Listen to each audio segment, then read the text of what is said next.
할렐루야. 제가 사는 사택은 2층 집입니다. 그래서 1층에서는 생활을 하고 있고 2층은 서재로 사용하고 있습니다.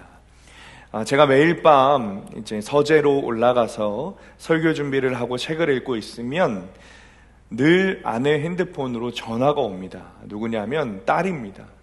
잠자리에 누워서 아빠가 생각이 나나 봅니다. 그래서 늘 저에게 전화를 해서 아주 애교 섞인 목소리로 아빠 보고 싶어. 나랑 10분만 같이 있어줘.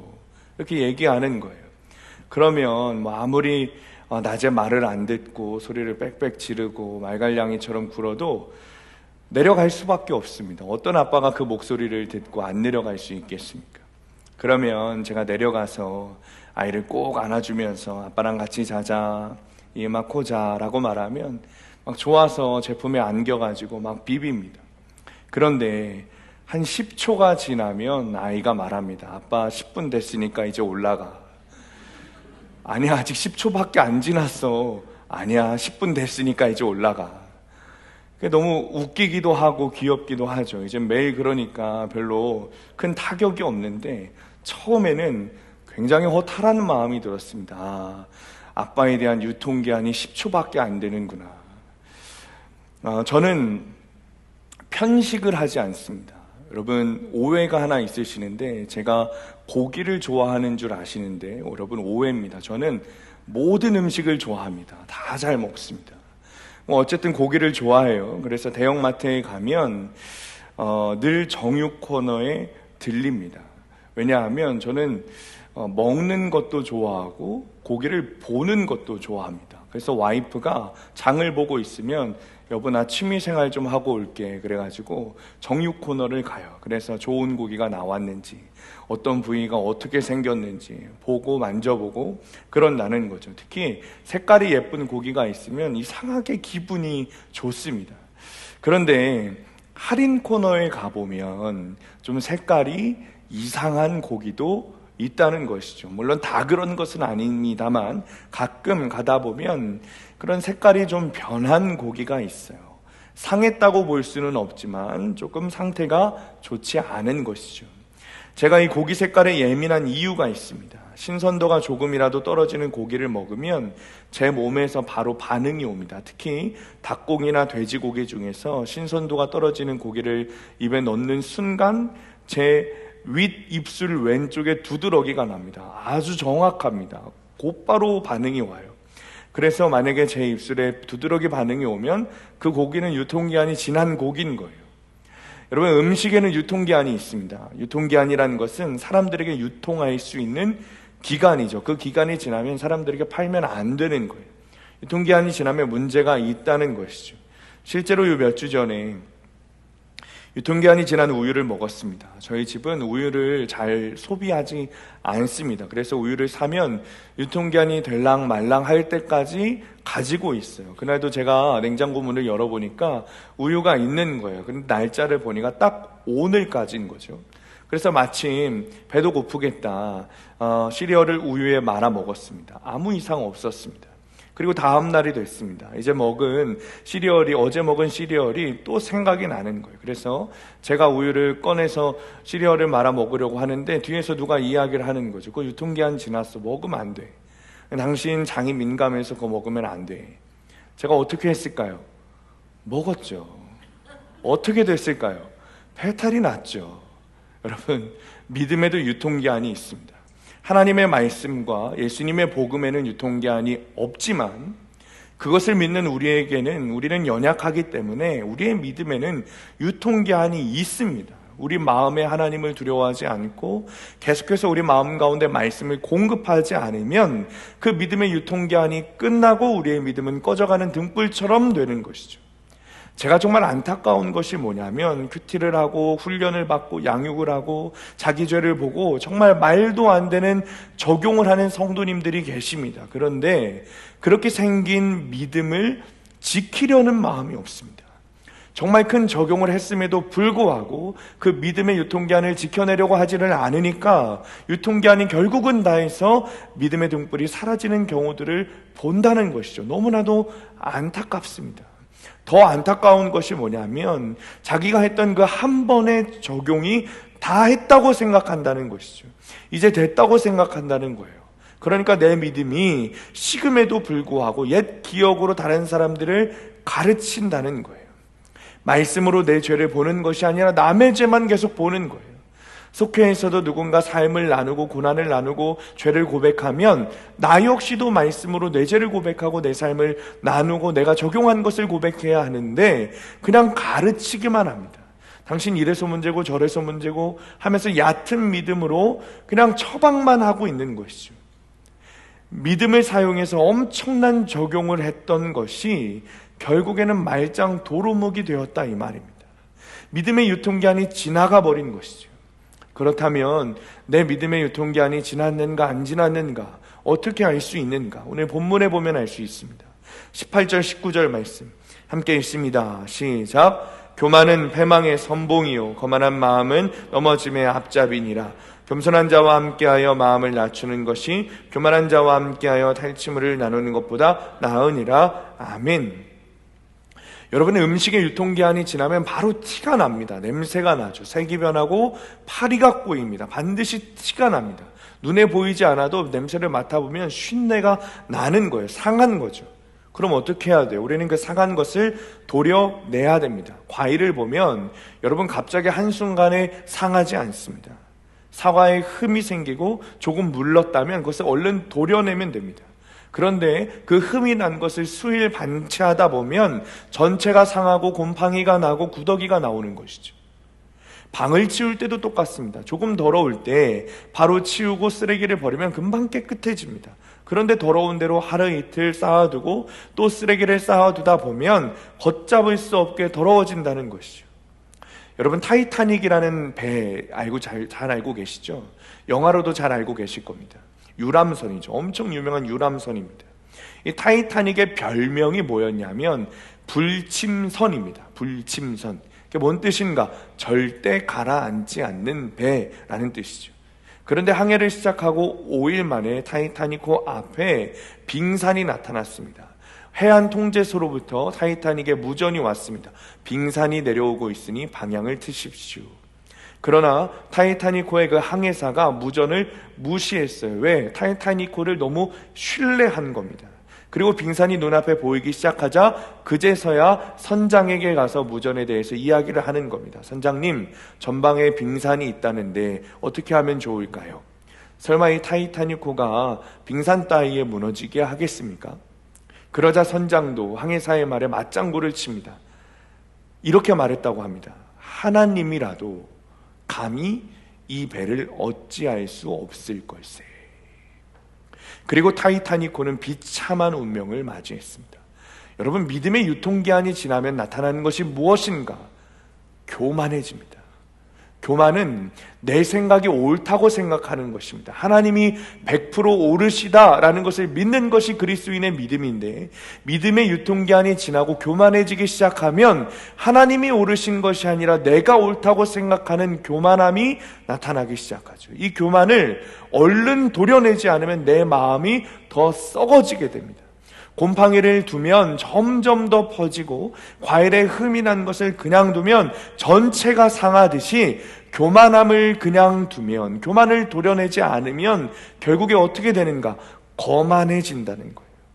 원어 성경을 보면 18절 말씀에 교만과 거만을 나누어서 설명합니다. 교만이 더해지면 거만이 된다는 거예요. 거만은 무엇인가? 이 교만이 하나님의 생각보다 내 생각이 옳다라는 것이라면, 거만은 하나님보다 내가 더 높아진 상태를 말합니다. 다시 설명하면, 하나님보다 내 생각이 더 옳아라는 그 교만함이 더해지면 그 교만함을 도려내지 않으면 결국에는 그 교만이 더해져서 하나님보다 내가 더 높다고 생각하는 거만함이 된다는 것입니다. 그리고 그 결과는 어떻게 된다고요? 패망과 넘어짐의 인생이 된다는 것이죠. 여러분, 교만은 큰 죄입니다. 작은 죄가 아닙니다.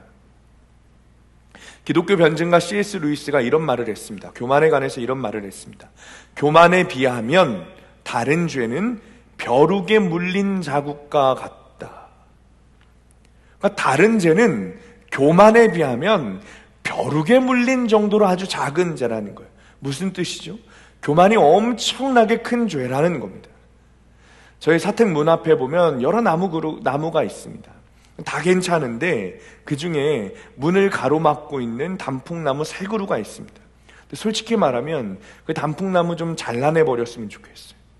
누가 심으신지 몰라가지고 교회 재산이니까 제가 함부로 할 수 없는데, 어찌됐든 솔직한 마음은 다른 건 다 괜찮아요. 근데 그 단풍나무만 좀 잘라내 버렸으면 좋겠습니다. 이유가 있습니다. 첫 번째는 문 앞을 딱 가로막고 있으니까 잔디밭도 보지 못하고 교회도 보지 못해요. 답답합니다. 두 번째는 뭐냐면, 이상하게도 다른 큰 나무는 괜찮은데 여름만 되면 이 단풍나무에 모기가 들고 있습니다.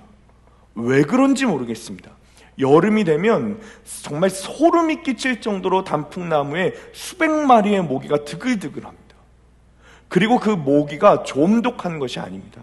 둘째 아이가 모기 알레르기가 있습니다. 그래서 모기에 물리면 모기 물린 자리로 자기 주먹만한 혹이 생겨가지고 고름이 꽉꽉 찹니다. 그러면 필히 병원에 가서 약을 먹고 약을 발라야 낫는 거죠.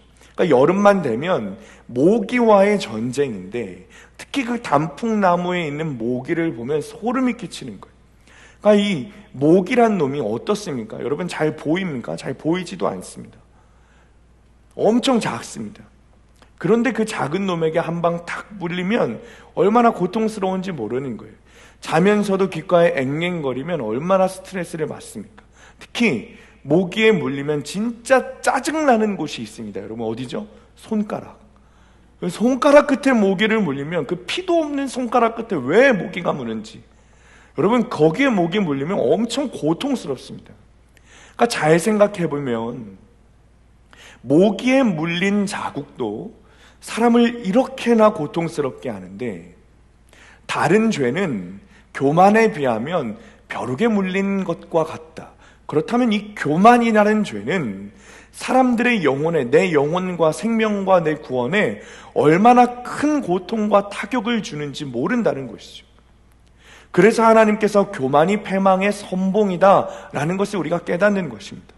이 패망이라는 히브리어 단어는 쉐베르라는 단어인데 어떤 뜻인가? 파괴, 파멸이라는 뜻을 가지고 있습니다. 부러뜨리고 꺾어내다라는 뜻을 가지고 있습니다. 다시 말하면 교만이라는 것은 내 영혼을 부러뜨리고 꺾어버리는 죄라는 것이죠. 하나님을 향한 내 마음을 부러뜨리고 꺾어버리는 심각한 죄, 그것이 더해지면 하나님보다 더 높아지려는 죄가 교만이라는 거예요. 그러니 이 교만을 어떻게 해야겠습니까? 반드시 도려내야 되는 겁니다. 여러분, 우리가 착각하면 안 됩니다. 교만에서 거만으로 간다고 해서 이 교만이 작은 죄가 아닙니다. 여러분, 솔직히 작은 죄라고 하면 어떨 것입니까? 작은 죄면 놔둬도 되는 것입니까? 작은 죄라고 해도 그러면 그것은 그 죄는 썩지 않는 것입니까? 썩은 것이 있다면 반드시 도려내고 먹어야 됩니다. 썩은 건 썩은 겁니다. 썩은 거 먹으면 탈이 납니다.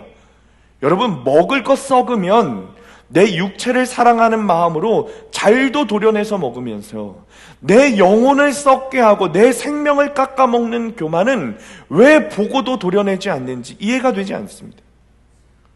여러분, 그 교만을 그냥 두면 결국에는 내 영혼이 죽고 내 생명이 죽는 겁니다. 1993년에 레델리라는 사람이 이웃 여성을 살해한 혐의로 잡혀가게 됩니다. 미국에서 있었던 일입니다. 이 사람은 2년 뒤 1995년에 사형 선고를 받았습니다. 유죄 판결을 받은 겁니다. 이 레델리라고 하는 사람은 이 남자였는데 재판이 시작된 이후로부터 계속해서 자신의 무죄를 주장해 왔습니다. 그런데 검사는 믿지 않았어요. 판사도 믿지 않았습니다. 재판부는 사형을 선고했고 24년을 감옥에서 투옥한 후에 2017년에 사형이 집행됐습니다. 그래서 이 사람이 죽었어요. 그런데 아주 충격적인 일이 일어납니다. 사형이 집행되고 4년 후에 2021년에 범행에 사용되었던 도구에 레델리의 DNA가 아니라 다른 남자의 DNA가 발견된 거예요. 그리고 사건 현장에서 발견된 머리카락 DNA에 죽은 레델리의 DNA가 아니라 다른 사람의 DNA가 나왔습니다. 이 사건으로 미국 사회가 발칵 뒤집혀졌습니다. 그리고 재판도 뒤집혀졌습니다.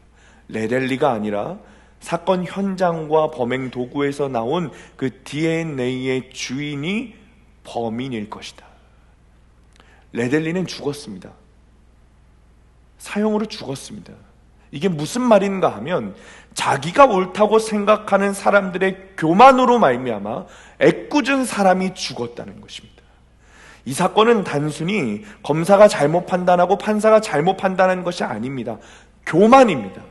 교만한 사람들, 교만한 사회가 자신들의 생각이 100% 옳다고 생각하는 이 교만으로 말미암아 한 사람의 생명을 앗아가고 이 사람의 가족들의 행복과 희망을 앗아간 것입니다.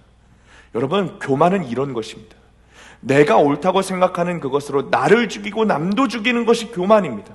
남보다 내가 더 낫다라고 생각하는 순간 교만이 시작돼요. 세상에서만 있는 것이 아닙니다. 교회에서도 있습니다. 내 안에 조금이라도 선한 것이 있다고 생각하는 그 마음, 내가 다른 사람보다 믿음이 좋다고 생각하는 그 교만이 내가 하나님보다 더 높아지게 하는, 나를 죽이는, 나를 병들게 하는 죄가 된다는 것이죠. 그 사람은 내 마음에 하나님 없는 겁니다. 그러니 어떻게 되죠? 내 영혼에 패망이 오는 거예요. 오스왈드 챔버스 목사님이 주님은 나의 최고봉이라는 책에서 이런 말씀을 하십니다. 예수님을 나의 구주로 영접한 이후 나는 어느 누구에게도 실망한 적이 없습니다. 십자가에서 내가 얼마나 큰 죄인인지 알았기 때문입니다. 나는 어느 누구에게도 비판은커녕 실망할 자격도 없는 죄인입니다. 내가 옳다는 생각이 드는 순간 하나님의 말씀이 들리지 않습니다. 하나님을 두려워하지 않게 됩니다. 하나님을 두려워하고 하나님이 내 앞에 있다고 생각하면 누군가를 비판할 수도 실망할 수도 없습니다. 내 생각은 100% 옳지 않고 하나님만이 100% 옳다고 생각한다면 어떻게 나의 입에서 화가 나오고 분이 나오고 비교가 나오고 판단이 나올 수 있겠습니까? 그럴 수 없습니다. 하나님보다 내가 더 중요하기 때문에 내 마음이 상한 것이 더 중요하고 내 상황이 더 중요하고 내 생각이 더 중요하고 내 상처가 더 중요한 것입니다. 하나님 말씀보다 내 마음이 더 중요한지, 하나님 말씀보다 내가 상처받은 것이 더 중요하다면 나의 믿음의 유통기한은 지나가 버린 것입니다. 남보다 내가 더 낫다고 생각하는 순간 구속사는 사라집니다. 그 교만으로 하나님의 권위를 넘보게 됩니다. 어제 큐티 본문인 잠언 16장 2절 말씀에 이렇게 말합니다. 사람의 행위가 자기 보기에는 깨끗하여도 여호와는 심령을 감찰하시느니라. 사람이 이거라고 저거라고 뭐라든지, 사람이 선한이라고 옳은이라고 뭐라든지 최종 결정권은 누구에게요? 하나님에게 있습니다. 여러분, 이것을 넘보시면 안 됩니다. 내 행위가 정결하고 깨끗해 보일지라도, 내 믿음이 좋아 보일지라도 그것은 자기가 깨끗하다고 생각하는 것이지 하나님이 생각하기에 아니면 아닌 겁니다. 하나님이 승낙하셔야 되는 겁니다. 사람은 100% 옳지 않습니다. 하나님만 100% 옳으십니다. 이 진리가 믿어지는 저와 여러분들 되시기를 축원합니다. 적용 질문입니다. 내가 내려놓아야 할 교만은 무엇입니까? 하나님의 생각보다 더 중요한 내 생각과 마음은 무엇입니까? 내 생각은 옳지 않고 하나님의 생각이 100% 옳으시다는 것을 믿습니까? 자, 그렇다면 우리가 이 교만이란 죄와 거만이라는 죄를 도려내고 믿음의 유통기한을 지켜내야 합니다. 그렇다면 그 믿음의 유통기한을 지켜내는 방법은 무엇인가? 자, 17절 함께 읽습니다. 17절 시작. 악을 떠나는 것은 정직한 사람의 대로이니 자기의 길을 지키는 자는 자기의 영혼을 보전하느니라. 아멘. 여러분, 이것이 믿음의 유통기한을 지키는 방법입니다. 하나님을 두려워하는 사람은 악을 떠나게 되어 있습니다. 전반부에 이렇게 말하죠. 악을 떠나는 것. 여러분, 악을 떠나는 것은 회개죠. 이것이 회개의 정의입니다. 회개는 입술로, 눈물로, 무릎으로 하나님께 내 죄를 고백하는 것을 넘어서 악을 떠나는 것입니다. 그것이 회개입니다. 물론 하나님 앞에 나의 죄로 하나님의 아들이신 예수님을 십자가에 못 박았다는, 하나님의 아들이신 예수님을 죽였다는 죄책감으로 입술로, 눈물로, 무릎으로 하나님께 고백해야 하지만, 그것은 반드시 필요한 일이지만 엄연히 이야기하자면 그것만 있다면 그것은 진짜 회개가 아닙니다. 회개는 악을 떠나는 것입니다. 말로만 하는 것이 아니라 내 삶에서 악을 돌이켜 하나님께로 나아가는 것, 방향을 하나님께로 전환하는 것, 그것이 회개입니다. 토저 목사님이 쓰신 예수 방향으로 가라라는 책을 보면 이런 내용이 있습니다. 속도보다 방향이 중요하다. 예수님은 자신과 같은 방향으로 같은 길을 걷는 사람을 찾고 계신다. 이 세상을 살아갈 때 가장 중요한 것들 중 하나는 우리가 어디에 있는가 보다는 우리가 어느 방향으로 가고 있느냐이다. 다들 신앙의 길을 걷는다고는 하지만 정작 예수님의 길을 걷지 않는 사람들이 너무 많습니다. 그리스도인이라고 말은 하지만 정작 예수님과 함께 가지 않는 사람들이 너무나도 많습니다. 예수님께 가까이 가는 길, 예수님과 함께, 예수님과 같은 방향으로 가는 길은 회개의 길입니다. 왜요? 악을 떠나 방향을 전환하여 하나님께 가는 길이기 때문이죠. 그 길이 우리가 걸어야 할 길인 거예요. 17절에 악을 떠나는 것은 정직한 사람의 대로이다. 여러분, 정직한 사람이 누구겠어요? 그리스도인이겠죠. 하나님의 말씀을 따르는 자겠죠. 그렇다면 뭐라고요? 악을 떠나는 것은 정직한 사람의 대로. 여러분, 대로는 옳은 길을 말해요. 가야만 하는 길, 당연히 가야 하는 길. 다시 말하면 악을 떠나는 것은 정직한 사람의 대로이다. 회개는, 악을 떠나는 것은 그리스도인에게 옳은 길, 반드시 가야만 하는 길, 당연히 가야만 하는 길이라는 거예요. 회개는 그리스도인의 당연한 일이고 반드시 가야만 하는 길입니다. 한 번 걸었다고 끝이 아니라 구원에 이를 때까지 계속해서 걸어야 하는 길이 악을 떠나는 길이라는 거예요. 그 방향으로 우리는 계속 길을 걸어야 합니다. 어느 목사님께서 신앙에 대해 이렇게 말씀하십니다. 신앙은 자전거 타는 것과 같다. 여러분, 자전거 타보셨죠? 자전거 타고 가다가 페달을 밟지 않으면 어떻게 됩니까? 넘어지게 되어 있습니다. 믿음의 자전거를 타고 갈 때 페달을 멈추면 넘어지게 되어 있습니다.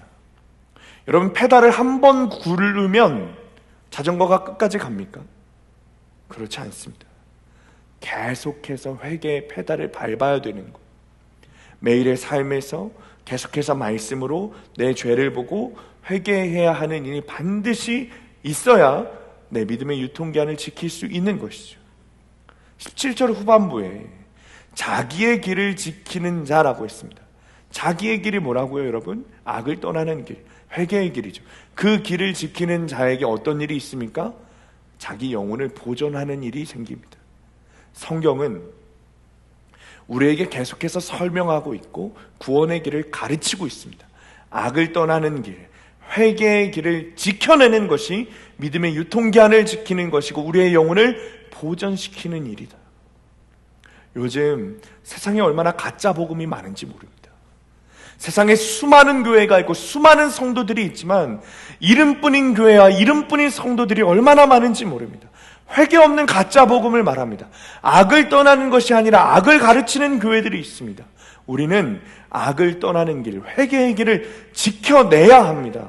교회 안에 계속해서 진짜 복음, 사람들을 회개의 자리로 부르는 그 복음을 사수해야 합니다.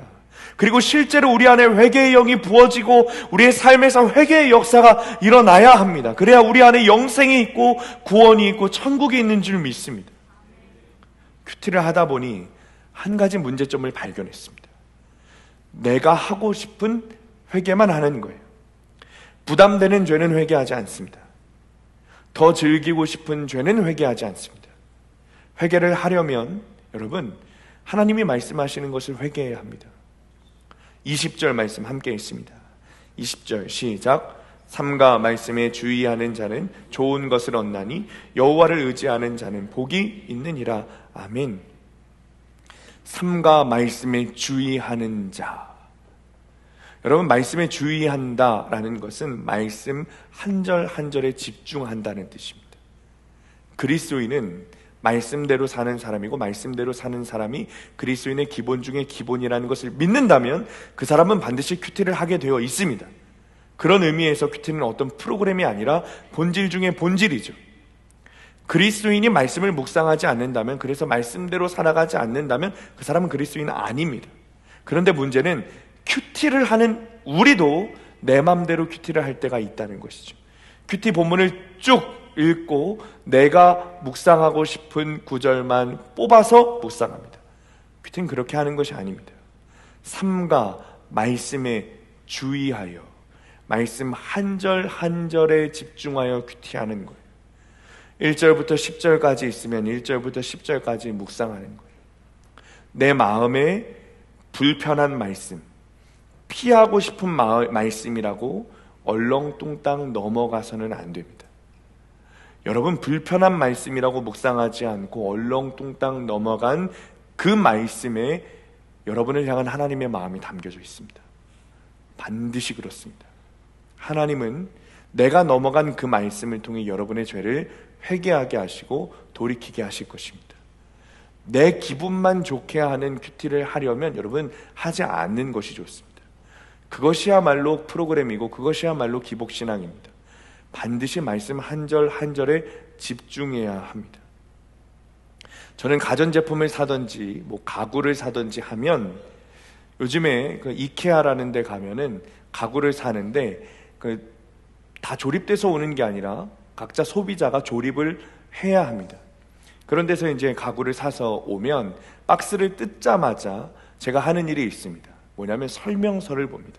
첫 번째로 설명서를 막 찾아서 봐요. 저는 제 맘대로 가구를 조립하는 법이 없습니다. 그런데 저희 집에 있는 누구는 성격이 급해서 그런지 몰라도 설명서를 보지 않더라고요. 이상합니다. 늘 자신의 소신대로 자신의 생각대로 가구를 맞추다가 어떻게 돼요? 결국에는 다시 풀고 제가 맞추는 거예요. 왜 그런지 모르겠어요. 요즘 첫째 아이가 레고를 좋아합니다. 그러니까 레고를 사서 아빠와 함께 맞추는 것을 즐겨해요. 그것을 알고 몇 달 전에 우리 박 목사님께서 저희 아이한테 큰 레고를 선물해 주셨어요. 그 선물을 받고 아이가 얼마나 신이 나 하던지 집에 와서는 밥도 안 먹고 레고를 맞추겠다는 거예요. 그러니까 얼마나 좋아하던지 저도 그 장단에 맞춰주느라 저도 밥을 먹지 않고 레고를 맞춰줬습니다. 그런데 아무리 신이 나고 좋아도 여러분, 레고라는 것이 한 번에 딱 맞춰지는 것입니까? 빨리 맞추고 싶으니까 순서를 지키지 않고 제일 마지막에 있는 설명서만 보면 다 맞출 수 있는 것입니까? 그렇지 않습니다.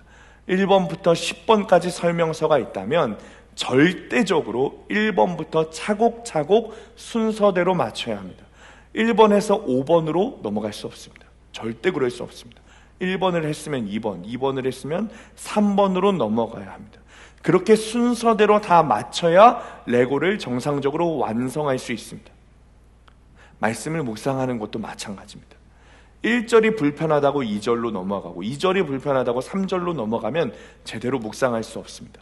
내 입맛에 맞는 말씀만 보려고 하니까 내 죄가 안 보이고 우리의 신앙이 망가지는 것입니다.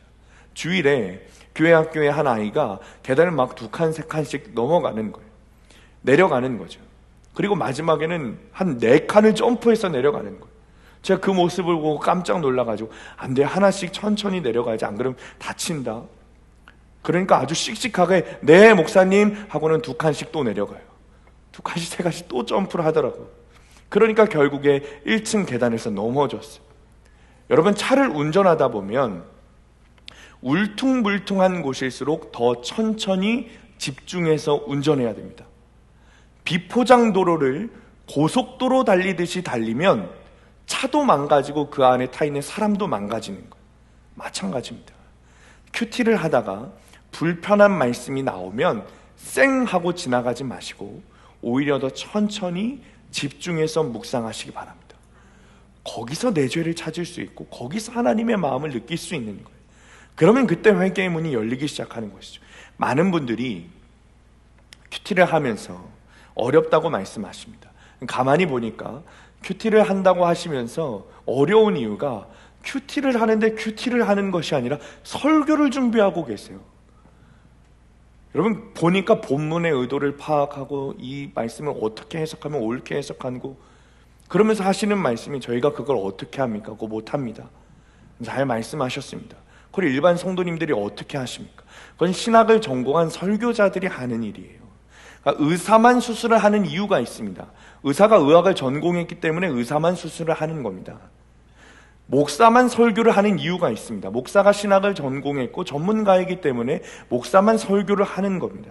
저희 사역자들도 함께 큐티할 때 그런 이야기를 합니다. 설교 준비하듯이 큐티하면 안 된다는 말입니다. 신학적으로 하지 말고 전문가의 눈으로 하지 말고 내 죄를 보기 위해 큐티하라는 말을 합니다.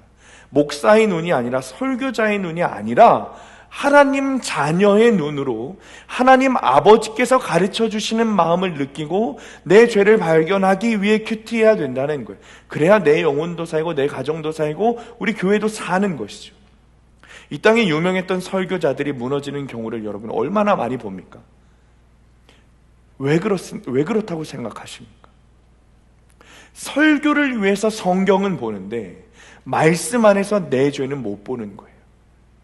미국 콜로라도주에 뉴라이프 처치라는 아주 유명한 교회가 있습니다. 거기에 테드 해가드라는 아주 복음적인 목사님이 있습니다. 보수적인 신앙인으로 대통령에게 자문하고 대통령을 위해 기도해주는 아주 유명한 목사님이죠. 이 목사님은 특히 동성애와 마약에 대해서 강력하게 반대했습니다. 그런데 어느 날 사건이 터졌습니다. 테드 해가드 목사님이 동성애 매춘을 했다는 보도가 난 겁니다. 동성애를 정죄하는 설교를 하는 목사님이 동성 매춘부를 사서 동성애를 저질렀다는 것입니다. 목사도 똑같습니다. 저도 똑같습니다. 매일매일 설교를 준비해도 말씀으로 내 죄를 보지 못하면 내 영은 죽는 겁니다. 회개하지 않으면 내 영은 죽는 겁니다. 여러분들도 마찬가지입니다.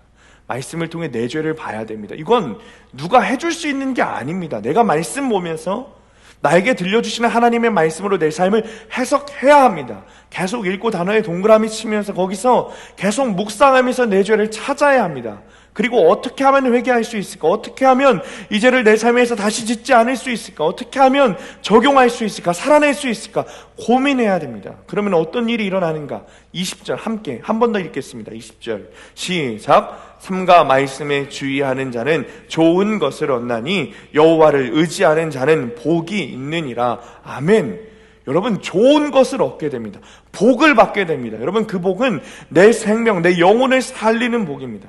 내 영혼이 살아나고 구원받는 복입니다. 나를 통해 나의 가족들과 나의 속회와 나의 직장과 나의 교회에 천국문이 열리는 복입니다. 삼가 말씀에 주의하여 하나님이 주시는 좋은 복을 누리게 되시기를 축원합니다. 적용 질문입니다. 나는 말씀을 집중하여 한 절 한 절을 묵상합니까? 내가 불편해했던 말씀은 무엇입니까? 말씀을 통해 오늘 나에게 깨닫게 하시는 죄는 무엇입니까? 자, 24절 말씀 함께 읽고 말씀을 마치겠습니다. 24절 시작. 선한 말은 꿀송이 같아서 마음에 달고 뼈에 양약이 되느니라. 아멘. 저는 오늘 교만에 대해서 설교했습니다. 그러나 저는 겸손하지 않습니다. 저는 교만에 대해서 설교했지만 제가 교만하지 않다는 것이 아닙니다. 제 안에 얼마나 교만한 마음이 있는지 모릅니다. 제 카톡 프로필에 그 다음은 나다라고 적었습니다. 정말 순수했던 사역자들, 본질만을 전했던 목사님들이 넘어지는 것을 보면서 그 다음은 나다. 그 다음은 내가 넘어질 차례구나 라는 생각을 합니다. 하나님 앞에 두려워하면서 내 안에 있는 교만이라는 죄를 도려내지 않으면 결국에는 내가 음란에 넘어지고 내가 탐욕에 넘어지고 재물 욕심에 넘어지게 되는 것이 바로 나구나. 그래서 교회의 이름을 더럽히고 예수님의 이름을 욕먹이게 할 바로 그 사람이 바로 나구나.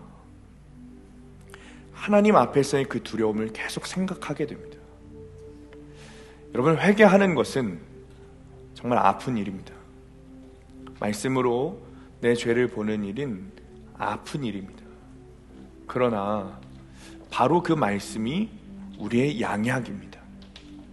우리를 정결하게 하고 거룩하게 하고 구원으로 인도하는 하나님의 양약입니다. 내 죄를 보고 내 교만을 도려내는, 그래서 내 영혼과 육의 양약이 되는 말씀을 의지해야 합니다. 그래야 나도 살고 남도 살리는 생명의 복이 우리에게 주어지게 되는 것이죠. 사랑하는 성도님들, 믿음의 유통기한을 잘 지키시기를 바랍니다. 내 마음이 부패하는 것은 순식간입니다. 교만을 떨치고 싶다면, 믿음의 유통기한을 지키고 싶다면 삼가 말씀에 주의하여 회개해야 합니다. 주신 말씀으로 한 절 한 절 집중하여 묵상하며 그대로 살아가야 합니다. 이번 한 주도 매일 말씀을 묵상하며 주님께 돌이켜 가까이 가는 성도님들 되시기를 예수님의 이름으로 축원합니다.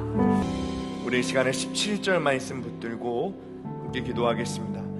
악을 떠나는 것은 정직한 사람의 대로이니 자기의 길을 지키는 자는 자기의 영혼을 보전하느니라. 하나님, 우리의 교만을 제하기를 원합니다.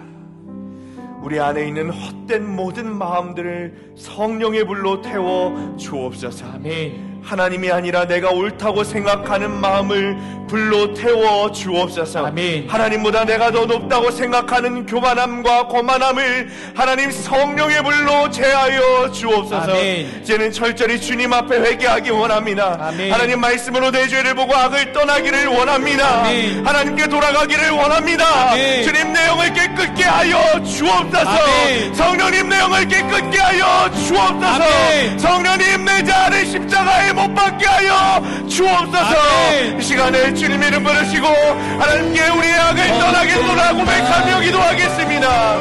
주여, 아버지 하나님, 아버지 하나님, 하나님 이 시간에 아버지 하나님, 우리의 모든 아버지 하나님 제 악들을 하나님 성령의 불로 태워주시기를 원합니다. 하나님, 우리가 정말 악을 떠나기를 원합니다. 하나님께 돌아가기를 원합니다. 하나님 십자가의 길을 하게 되기를 원합니다.